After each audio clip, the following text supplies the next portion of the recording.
Ce sont des parents très marqués par plus d'un mois, sans savoir ce qu'est devenue leur fille. Dans quel état d'esprit êtes-vous aujourd'hui? En colère. Il y a de la colère encore et de la peine bien sûr pour nous, mais maintenant pour les enfants. Leurs 3 petits-enfants dont ils viennent d'obtenir la garde.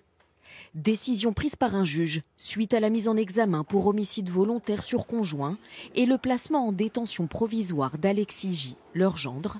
Ce soir, pour la première fois à la télévision, il lui demande de dire ce qu'il sait. S'il est en prison, c'est que c'est pas de mon fait, c'est de sa faute. C'est très grave, en fait, c'est pas moi.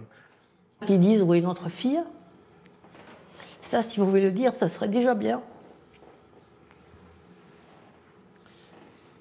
Parce qu'il faut qu'on sache. Les enfants aussi, ils ont besoin de savoir où est maman, parce que la question, elle est éternelle. Où est maman? Le 21 juin dernier, Alexis J est retrouvé devant la maison qu'il partage avec son épouse, blessé et inconscient. Laure Zakello, 43 ans, elle, est introuvable. Rapidement, les enquêteurs soupçonnent une mise en scène. En garde à vue, l'homme dit ne se souvenir de rien.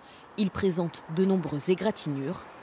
Le 27 juin, le procureur de Bayonne s'exprime. J'estime que nous disposons à ce jour d'indices graves et concordants qui nous laissent penser que Laure Zakello est possiblement décédée, possiblement victime d'un homicide volontaire par son conjoint. L'enquête montre que Laure Zakello, qui avait demandé le divorce, avait peur de son mari.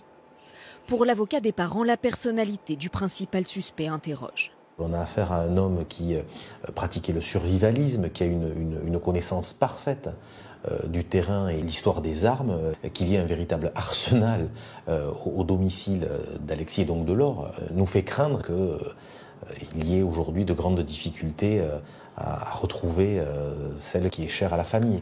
Les avocats d'Alexis J tiennent à rappeler que la présomption d'innocence doit bénéficier à leurs clients. Les recherches se poursuivent dans les montagnes autour du domicile du couple.